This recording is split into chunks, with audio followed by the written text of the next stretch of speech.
All right. The show is What's Going On. I'm your host, Hugo Fernandez.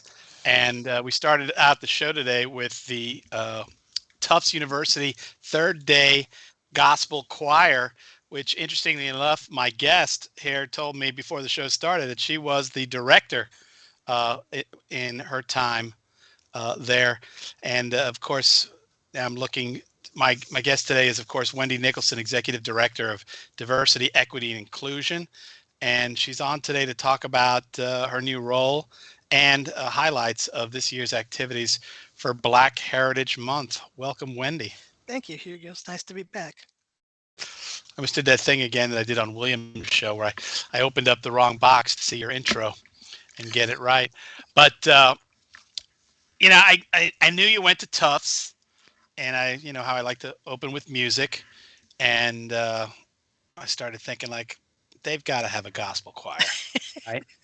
And found this on there, and which my wife, of course, who's younger than me, had to explain. I mean, you couldn't hear it unless you were watching the Twitch stream. That what he does is he takes rapper's delight, and then he works it into a hallelujah, hallelujah kind of thing, which I totally loved. So you were the director of the choir? I directed the choir for maybe a couple of years while I was there, my first 2 years while I was there. I did a Right. lot of things actually while I was there. Someone called me a hustler the other day because I told her I owned an interpreter referral service before. I was an interpreter before.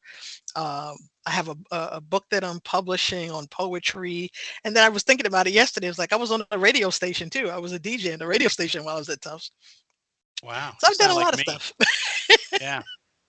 And when you're saying translating, you're saying you translated ASL, right? I You were an was a ASL I was interpreter. an interpreter. Now, here's the thing. So, and people use these words interchangeably, and they're not.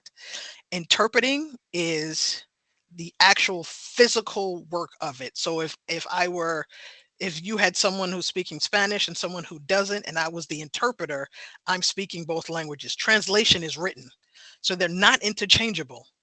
Oh, ASL, so you were writing. no, I was Oh, you were interpreting. interpreting. Right. Oh, right. ASL cannot be written. It's not a written language. Right. But that's the thing. Right. People say translators and interpreters. They're really not synonymous.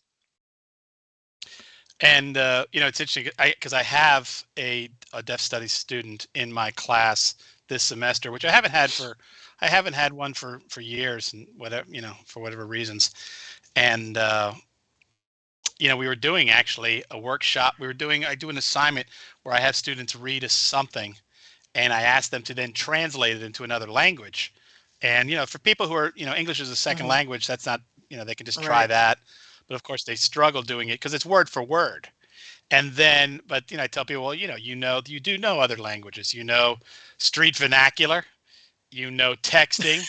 And I was interested to see if this one woman, I know because I had one student one year who struggled with her writing, and she was writing the way She signs. she Hmm. spoke in Hmm. Hmm. signs, which is like, I got to tell you, I never knew how complicated that, like, how they're communicating, and how the translator Interpreter. has to put it in, or the interpreter, sorry, the interpreter has to put it in the syntax that the average person could make sense Correct. of it. Because the grammar and syntax of ASL is not the same as standard English.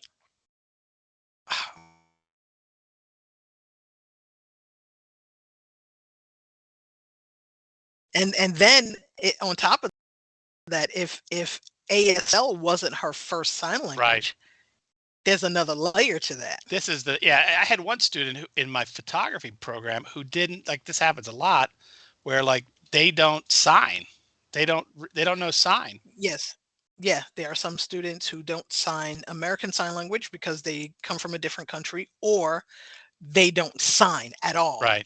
where they've learned to work within uh, an oral process, or they are hard of hearing and they have enough residual Right. hearing that they can sort of function, but they don't actually know American Sign Language. Yeah. When I was in graduate school, my dark roommate Daoud Bey, uh, you know, was hearing impaired, and used to use had a thing, and you'd have to like be standing right in front of him and talking to him. So because I think he kind of read lips a little bit.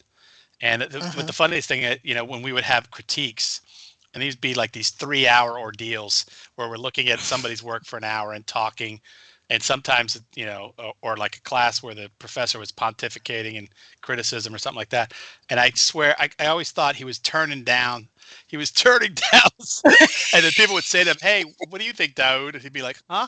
And then you'd have to like say it all over again to him. And I was like, man, he gets away with murder this way, but I don't know if that's really what was going on. And yeah, well, we're talking about a whole nother role for you, a whole transitionary role, which is executive director of diversity, equity, and inclusion. You're our first, right? You're official. Are you the first Correct. for LaGuardia? First, it's a new position, and yes, I'm the first one to hold it. Right. And I think that the folks, those of us who are working with the committee, the faculty and staff of Color Collective, right? Kind of Hmm. saw this is for us. This is huge. That the role was created. Correct. It was something that wasn't didn't happen during President Mello's term, but obviously President Adams has embraced it, and it's certainly an idea whose time has come. Certainly, right? Yeah, well, he definitely saw a need for it. I mean, when he first came on and started talking to different groups and departments, divisions around the college, one of the things that kept coming up was diversity, equity, and inclusion, and how we as an institution do diversity very well. It's a numbers game, right? We've had this conversation before. We are It diverse by just we are right just by nature of yeah, who we are, who works here, who comes to study here. But when you're talking about equity and inclusion, that's sort of where the gaps are, and that's not you know just LaGuardia. That's across the board in all types of sectors and businesses and just in society. And so in those conversations, he decided that this was something that we needed, a position where this person would be responsible for helping to guide the college into that, because we talk about wanting to build an inclusive environment, right? We've been saying that for a few years. It's part of our strategic plan. It's part of our core values. But what I think most people are not really hearing when we say that is we want to build an inclusive environment. That means we don't have one, right. right? We're not as inclusive or equitable as we should be. And so this role is responsible to do that. So that means looking at everything that we do and how we do it, and making sure that every person, every group feels like they belong here, like they are valued here. And that's a lot of work. that's Yeah, that's a lot especially of when work. because we've got what is it, 120 countries or something. I can't remember how many languages. I get into fights with the people who went to Queens College because they're always going like, "Oh, we're more diverse than you are." I said, "I don't think so. I think we're more diverse than you are." But But the thing is, when people talk about diversity, when you right, say that, people yeah, automatically think race and ethnicity, right? right, Um, but it's even more than that. So by race and ethnicity, yes, we're quite diverse, right?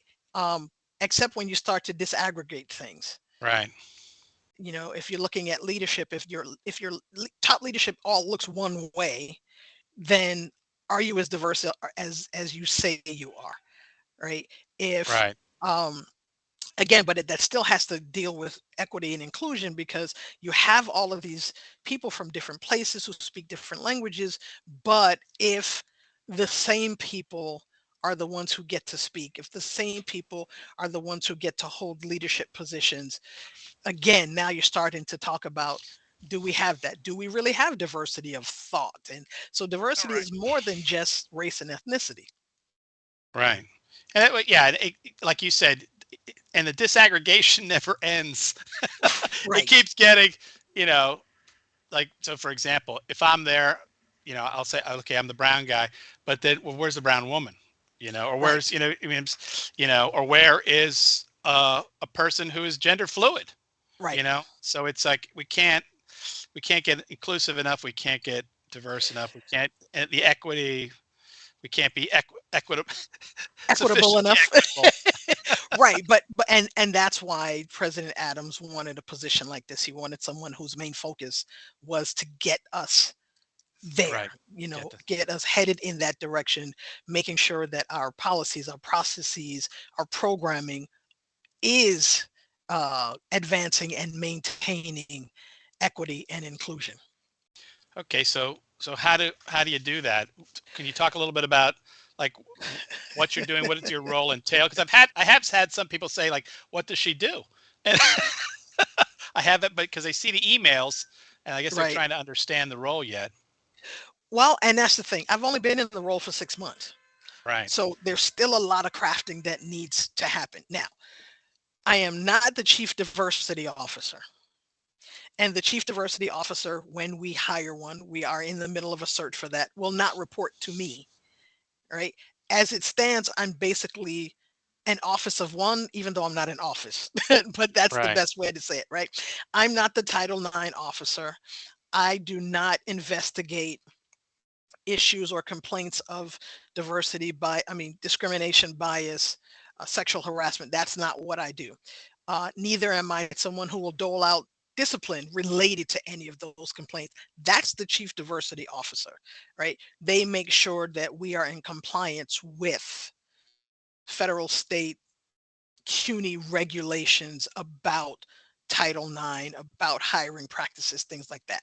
My role is to make sure we actually enforce and embody those things. So, for instance, if there's a search committee coming up for something, making sure that the people on the committee are diverse by race or ethnicity, by gender, by division, by department, you know, gender identity. And that's not always easy when you only have 7 people on a committee. But those things have to be intentional, right? We cannot just continue to choose the same people. We need to look at others around campus who may have never had the opportunity to be on a committee. So again, it's more than just race, ethnicity, and gender. It is all of these other ways in which we can be diverse, but that means we're trying to embody inclusion and equity, and it's not always easy, but it has to be intentional. And Right. that's sort of where the difficulty is, right? So it's me modeling that for the college, but also holding the college responsible for doing that. So when there are particular committees happening, looking at what individuals may not have had the opportunity before, making sure that we are diverse and equitable in our choices, but then during committees, making sure that people have equal opportunity to voice opinions, ideas, suggestions. All right, because it's not enough to have a diverse body, but then you're not including people and you're not being equitable. So And it's a lot, and it has to be intentional. yeah, and this is kind of, it's funny. I mean, you touch on a lot of points that have me thinking. Uh, but this is one of my experience of committees, right? Is that it's hit or miss when who's running it, and particularly because most people don't want to go through the formalities. I mean, you've been in the Senate, right? Have you been in the? Have you been in? Remember you in the Senate, and I've been the in the Senate, committee meetings, not on Senate, but I've been to right? meetings. Oh, you've Yes, been to the Senate, but and right, the Senate tries its best to follow Robert's rules. I mean, they gratefully Leslie Salenka has been on as the parliamentarian now for years. She's done a hell of a job to get them, but even they struggle sometimes, following Robert's rules. right. And I try to explain. Yeah, I know they're clumsy.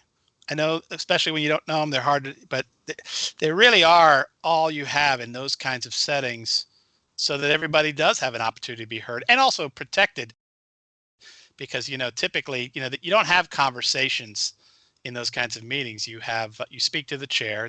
Right. Everything's directed at the chair, and that keeps people from getting into it, particularly when they disagree about subjects. It's Right. very I mean, and that tough makes to sense, but most of our meetings are not run using Robert's rules, right? So let's say, for instance, right. um, opening sessions committee for opening sessions in the fall, right? Right. Traditionally, that's been a faculty body, right? There weren't staff Right. on that committee until several years ago when during a spring opening sessions, Dr. Mello kept talking about how the faculty were the backbone of the college I and the remember that. faculty and the faculty. And Right. so then conversations started to arise. Well, what about the staff? I mean, you're literally negating a whole nother part of the house. Yeah. And so those conversations led to workshops during a fall opening sessions.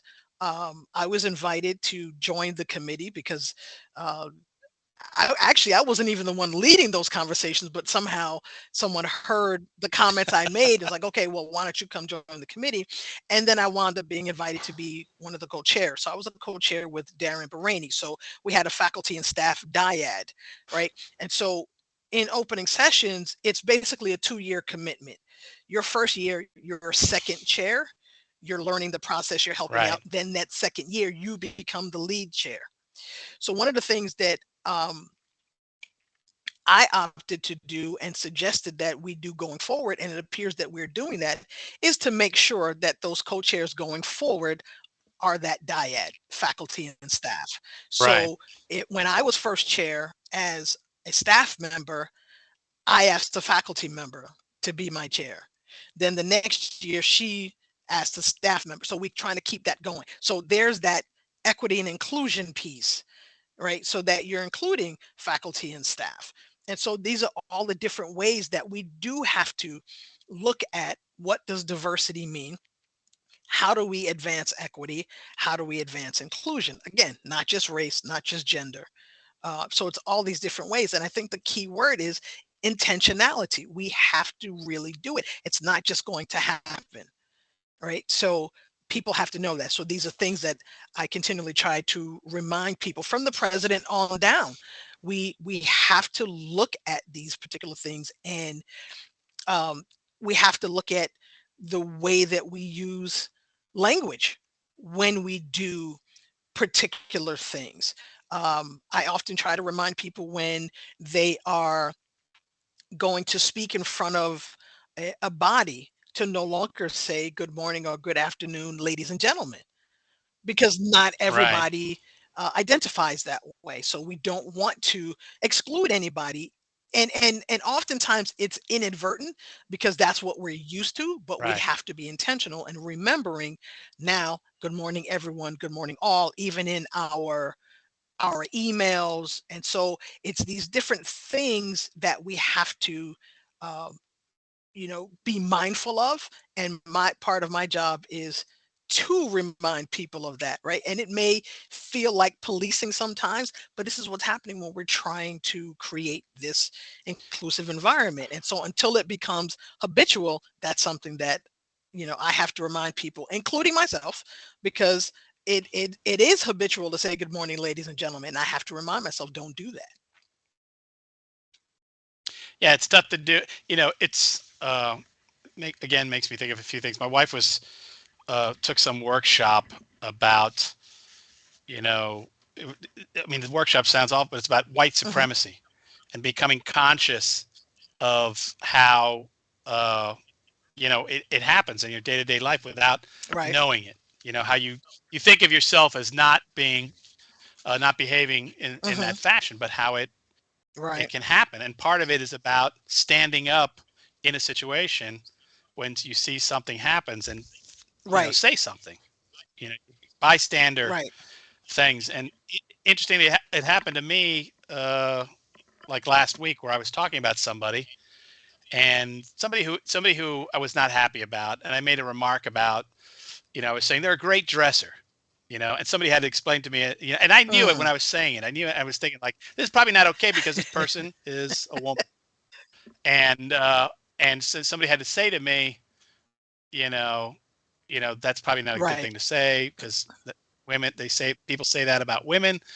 And I said, yeah, I know. I said, yeah. Well, I just said, I heard you, heard, uh, and I just knew it at the time. It was not the proper thing to say, but I was trying, but again, uh, what I thought was great is that she said it to me, and she wasn't trying to, she wasn't saying, "Hey, Hugo, you're being a sexist or Right. misogynist." Just said, "Hey, Hugo, that may not be the best thing to say. I mean, I don't, I don't like this person either." No, but the But thing is, don't pick on the way they dress as a way to like knock them but down. the You know what I thing mean? is, it's So it's it's difficult because we can go from one end of the spectrum to the other where you right, nitpick everything everybody says. But sometimes it's just a matter of thinking about what the optics are in right, particular situations or what the perception might be. Right. So someone emailed me recently telling me what they wanted me to do and what I should do in this position. And they gave me different examples of all of this, all these kind of things. And it was a white individual.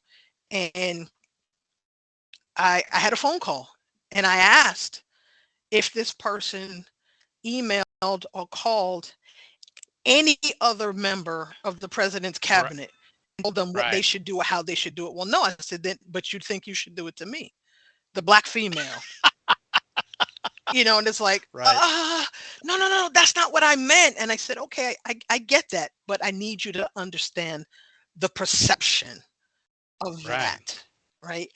Um, why would you think that it's okay to do that to me? You don't do it to anybody else, right? So these are the things that right, people have to think about, right? And it's not that you can compliment someone if you like their fashion sense or something, but again, it's in context, and it it's the right, perception, right? So if and people of color, we get this all the time.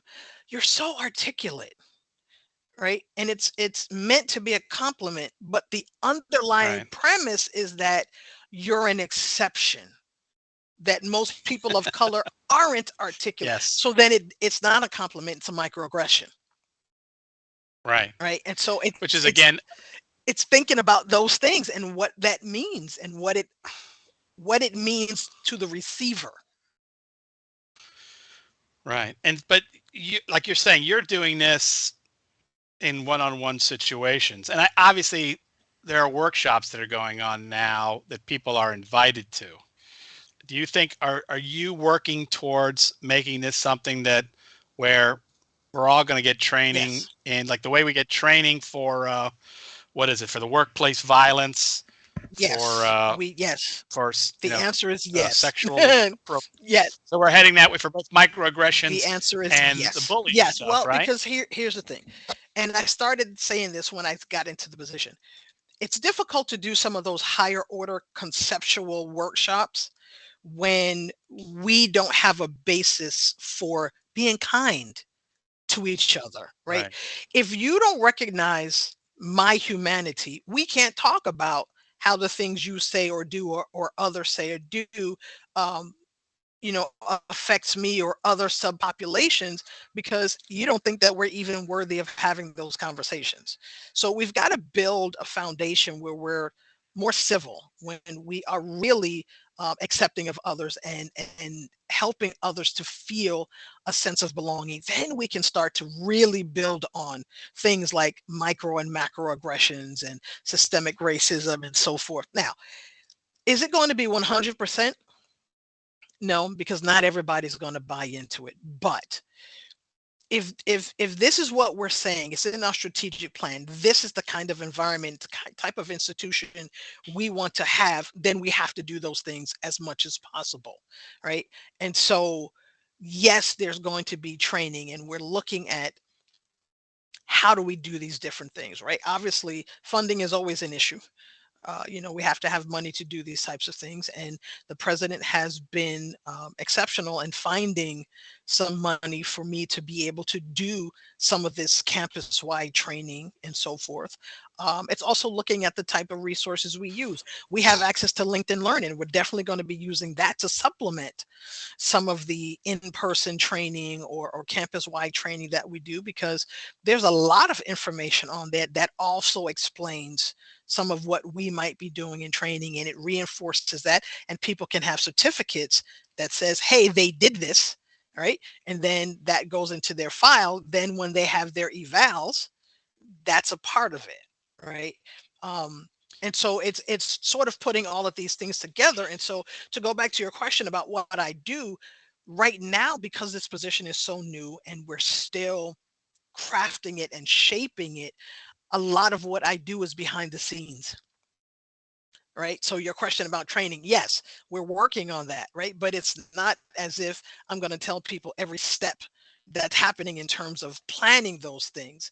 But yes, we're doing that. Yes, we'll be looking at particular policies and processes.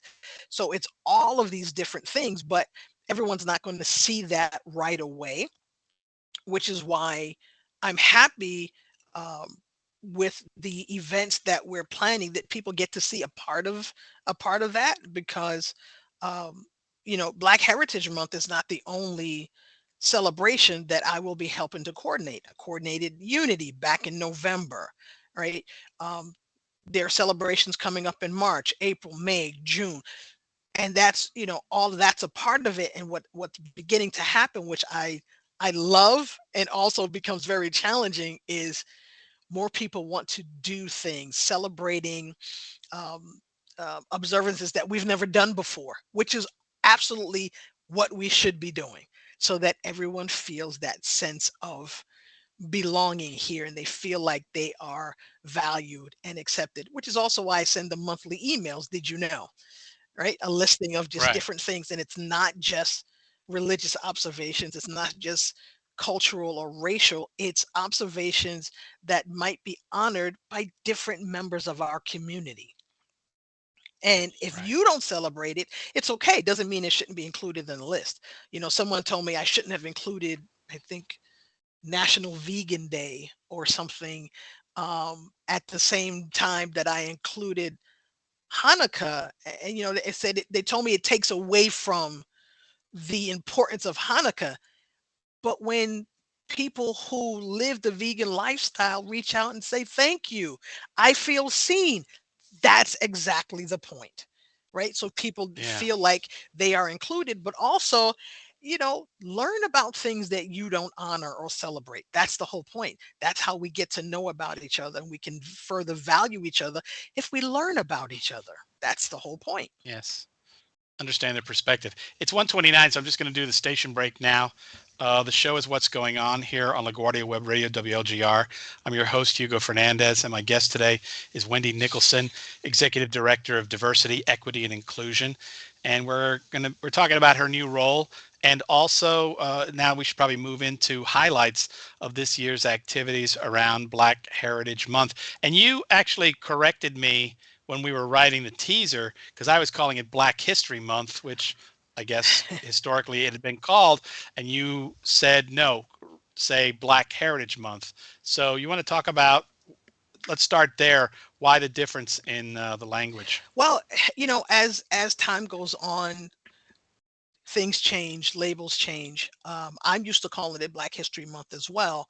But when I began talking to folks who were beginning to plan these things and talking to the faculty and staff of color and so forth, three things came up. One was Black Heritage Month, one was Black History Month, and one was African American History Month.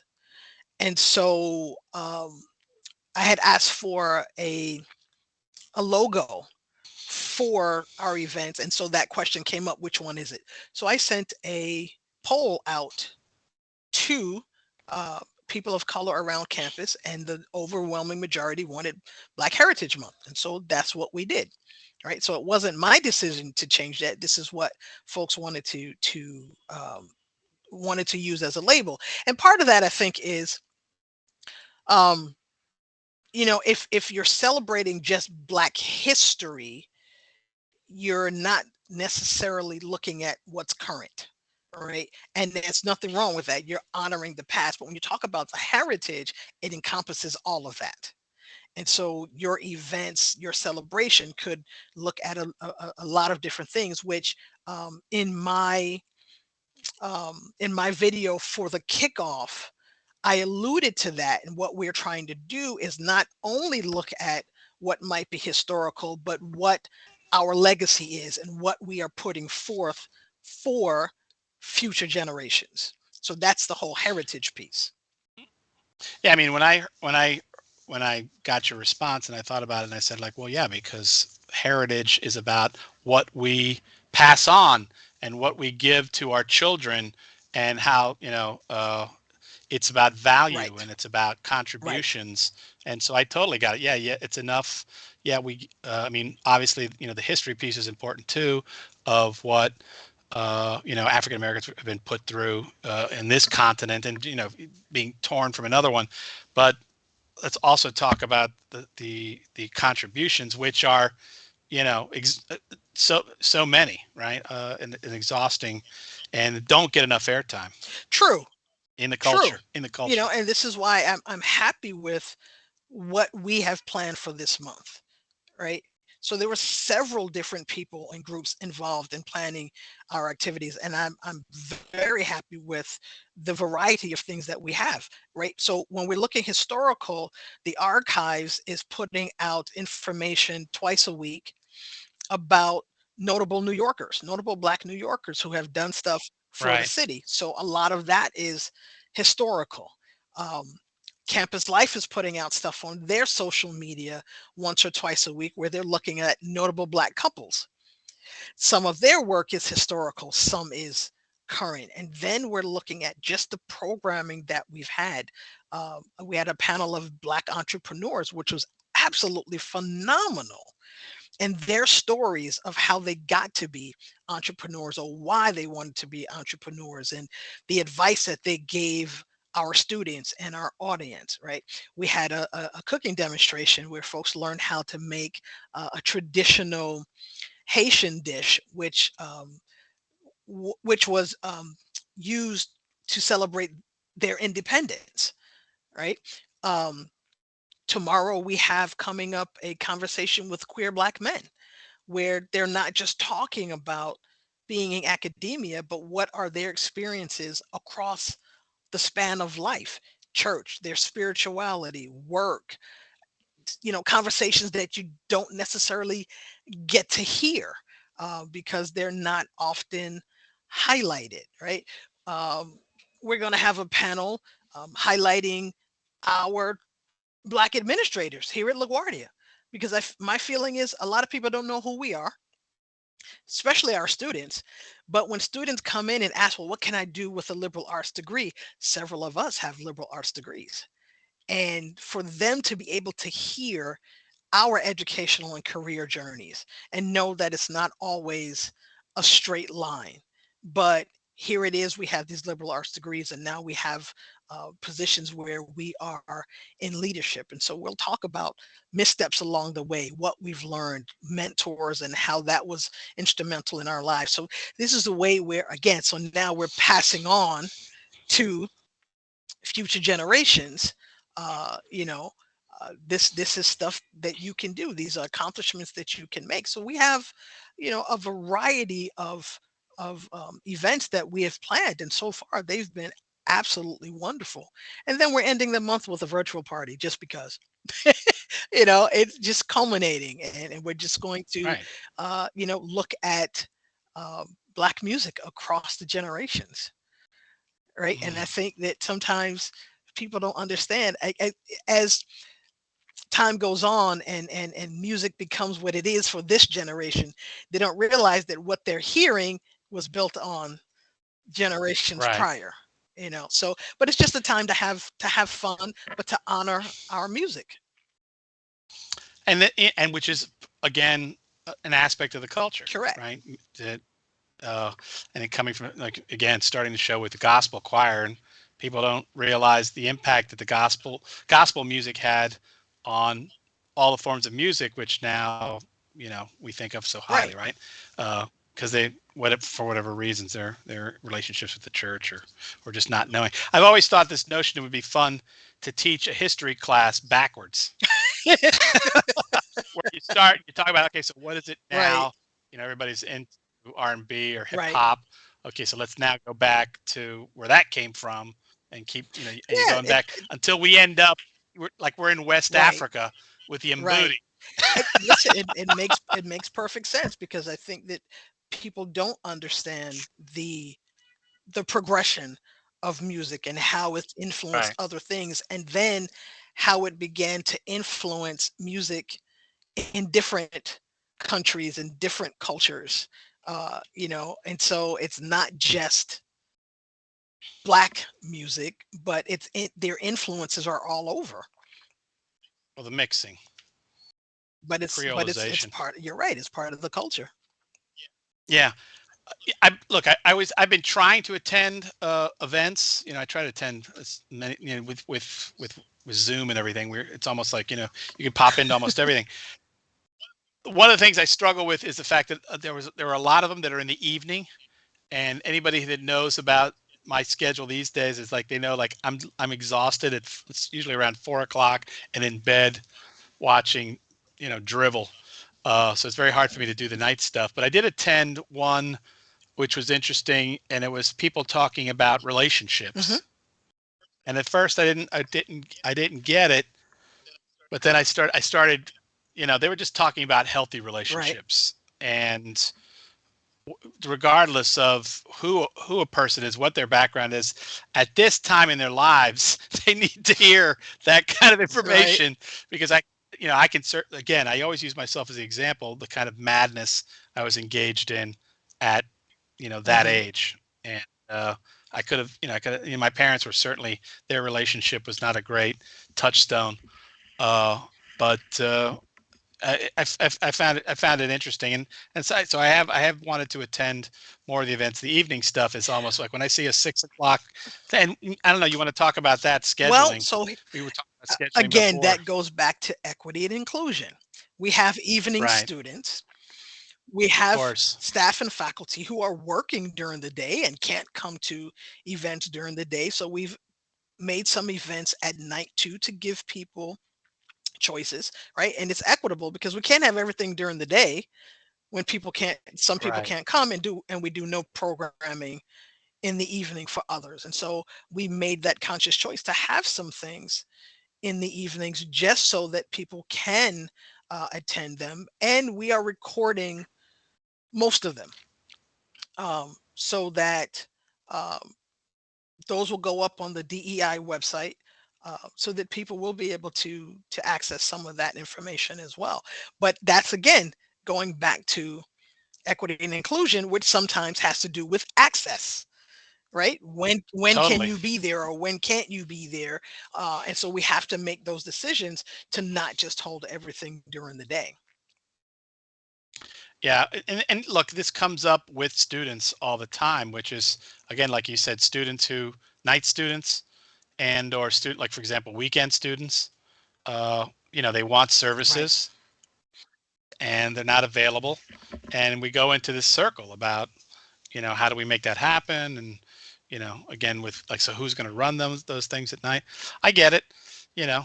I've become, and it's not the first time that I've been factionalized. Now I'm like, I wake up before the sun. I'm usually in bed before the sun goes down, but I used to be the night Right. person. I mean, my goal back in the old days, I would have been like that night Right. DJ, playing jazz. Hey, Hugo's playing the hits, that kind of Yeah, thing. but But not yeah, today. but right, but the thing is, we have to do that, right? It's a part of being equitable and inclusive. If we have Right, students who only attend classes on Saturdays, but we have no student facing services, we're not accessible, we're not equitable, we're not right, inclusive, right? yeah, So then the question is, how do we do that? Then you have to look at people who are staffing these offices, right? So right, what do we need to do? What protocols do we need to put in place? So that means someone might have to be available on Saturday. It doesn't mean we have to work 9 to 5 on Saturday, but right, we do have to, look at how do we provide some of these services for students at those times. Or now that we have Zoom and all of these things, can we have teleservices at off hours, right? That doesn't necessarily mean someone has to work from 8 a.m. to 8 p.m., right? There might be a shifting of the schedule, or maybe you don't work on this day during the week, but you work on Saturday. So we have to look at these different things because all of that has to do with being equitable and inclusive. That intentionality is not always easy, right? We can talk about it, but then when it comes to doing it, nobody wants to do it. Well, that doesn't work, right? So Right. we have to be more intentional about it, but we also have to be innovative about it. How do we do it, and how do we make sure that it's equitable to the students who need to access the services, but also to the staff who provide the services? Right. While you were talking, it reminded me of this book called Getting to Yes. And it's Mm, always about these ideas of, your insurmountable problems, the Middle East, you know, right. conflict, and how, and they always use Carter as the Carter, Menachem Begin, and Hmm. Sadat Right. talks of how they resolved it. But the best part of it is about this idea, like you said. So here's the problem, and obviously there are people they're initially gonna say, well, you can't, and it's always about, let's focus on the problem and try to come up with a That's the solution, thing. and in the end we are And innovative. we have to be. Most people though focus on the problem and they continue to complain about the problem. But this doesn't Right. work, but that doesn't work, but okay. How do we do it? We know what the problem is. We know what the Right. issue Exactly. is. How do we now do better about it? How do we change what we do, right? And oftentimes, the individuals who complain the most, when you Right. ask them to be a part of the solution, you don't hear a peep, right? Well, that's what I always say. Yeah, you put the complainer in the committee, But that's the so thing. you hear what they're But saying. but that's the thing. You know what? And their complaints are valid, right? Everybody, your voice is Right. valid, but the solution needs to be equally, if not more, valid. And sometimes we have to be innovative Right. about how we do things, right? So it's not Right. just about, yes, we have this problem. Here's a solution, but I'm not going to be a part of it. That doesn't work, right? We all Yeah. have to be a part of it. That's what I tell people. This work of DEI is the responsibility of all of us here at LaGuardia, right? I'm the director, the executive director, yes, but it doesn't mean that I have to do every single thing. It's all of us. We all have a responsibility to do it because that's the way it's going to change, right? We sometimes have to change the way we think, or at the very least, change the way we behave here, right? Because if we are going to advance and maintain a diverse, equitable, and inclusive environment, then when you're in the confines of this institution, this is how you're going to behave, and this is how you're Right. not going to behave, right? But all of us are responsible for that, right? And it needs to be done in a way where we're not offending people. So I was in a meeting recently where someone I had already said, when you're in a meeting, you can't say, "Well, you guys have done," and that. So we can't say that anymore. And so 2 weeks later, Right. we were in a meeting, and the person did it again. And I said, "Okay, so I want to make this comment again to you, but I also, because I did it one on one before. I said, but now that we're in a meeting, I need to say this so that everybody hears it. This is something that we cannot do. We need to be more mindful of it because we do not want to be offensive to people who do Right. not identify, and people took it, right? So for me, it's a teaching. It's a what am I trying to say? It's a yes, Teachable thank you, moment. thank you. That's exactly what it was. It is, right, and so that's something we have to do. Like I said, I have to remind myself because sometimes I hear myself do it too, and when I hear myself, I will catch myself and apologize at that very moment because it is not intentional, but the impact still could be offensive to someone, still could be hurtful to someone, right? And I don't think that you know everyone is doing it intentionally. Some people do, and those are still things we have to correct. But what are the consequences of those things, right? We need to be Right. clear about what that is, because this is not what we want to do here. If we want to attract the best students, the best staff, the best faculty, we have to give them a good reason to be here. We can have great, curriculums and pedagogy and, all types of programming, but if people don't like how they feel, how they're treated here, they're not going to want to come here. right? And so we have to Right. do better in terms of making sure people are included, and that includes you know people using pronouns. Right now, you cannot force anybody to use pronouns. If someone doesn't want to write it in their email or on their Zoom, like, Right. you can't force that. However, what we do need to enforce is, if an individual says, these are my pronouns, this is how I identify, we need to respect that. Right. And Right. so there's a whole lot that goes along with that too. And so, as I said, there's a lot of work that I'm doing that people don't see right now.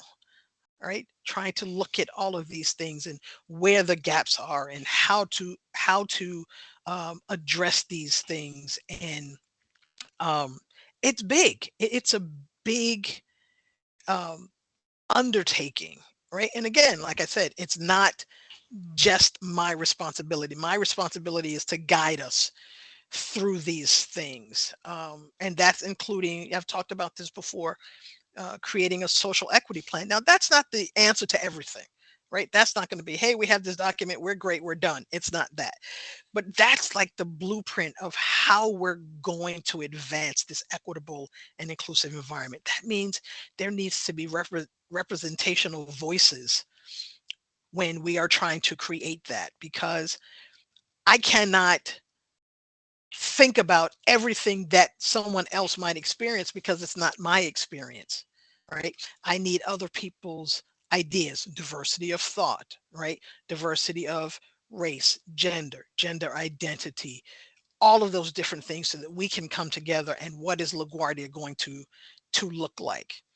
How do we, make our classrooms accessible? How do we make sure that discrimination and bias is not happening? And if it does, what do we do about it? Who do you go to? So it's a big deal, and everyone needs to be a part of that. Right? It's just like our middle states process, how huge that was. It's something similar, because it is how we're going to create the environment that we work and study in, not what Wendy wants. Right.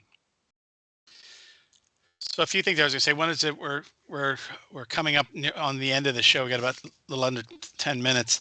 I will say this about Black Heritage Month is that historically at the college, there hasn't been enough activities for it. And part of it, we always thought about it because, well, it's February and a lot of the faculty aren't around, and blah blah blah. And this year it feels like there's more, and that you've done a great job keeping people informed, keeping people. I mean, I was thinking today, there's only one person that competes with you in emails at this point, and that's Charles Elias telling us about Cutie First going down. I used to be the one. People complain about me when I was sending out all kinds of emails, but you're the Well, winner now, well, even over here's the the thing. president. Yes, February it Yeah. has been an awkward thing in celebrating Black heritage, right? And people are of the mind that, well, it's a short month. Students aren't here the whole month. Faculty aren't here the whole month. So Right. we'll do stuff throughout the year. And then that wasn't happening. But Either. here's the thing: nobody will ever say celebrate Hanukkah other than the time that it's supposed to be celebrated. No one Right. else will say Yeah. celebrate Women's Heritage Month other than the time it's supposed to be celebrated, right? But Black Right. history is like, well, it's this. No. So my idea, and again, it's going back to intentionality, is if you build it, they will come, right? So let's have more events. Let's have varied events that students will be uh, interested in, that staff and faculty will be interested in, because the idea that, oh, we shouldn't do it because students only here half the month, well, students aren't the only ones who celebrate Black history, right? So Right. let's do some things, and then let's market it. Let's plan it enough in advance, market it, get it out there, right? So that people know. And so, you know, every day I send out, not every day, but the days that I do send out the reminders, I get responses. Oh, thank you. I forgot about that. Oh, thanks for reminding me. Oh, thanks. I'm going to send it to someone else. So people may be upset getting emails from me, but they'll never be able to say that they didn't know what we were doing. Right. Right. Same thing will happen for Women's History Month. Same thing will happen for Black Lives Matter and for Deaf History Month and for Asia. Same thing. Right. So that people know what we're doing. Because the other problem I have is uh, when there is a particular heritage celebration, whether it's racial, cultural, most of the time the people know about it, the people who celebrate it. And there's Right. nothing wrong with that. But how do we learn about each other? How do we value each other if we're not going to these different things? Well, if you don't know these different things are happening, you can't go to them. Well, no one's going to be able to say that anymore, right? And so I want to see more numbers. I want to see people coming in and learning about these different aspects of a culture, a race, a gender, whatever that might be, right? So that we do value each other and learn about each other. Um, because if we don't do it, we're never going to get this inclusive and equitable environment that we say we want. And so Yeah. I'll take the hit of people saying I send too many emails, but people know what's going on and they're coming. Right. I mean, while you were talking, it reminded me of my ex-wife, who was culturally Jewish, used to have seders, Hmm. and her Haggadah was something that she kind of put together, which was less than less, not orthodox in it.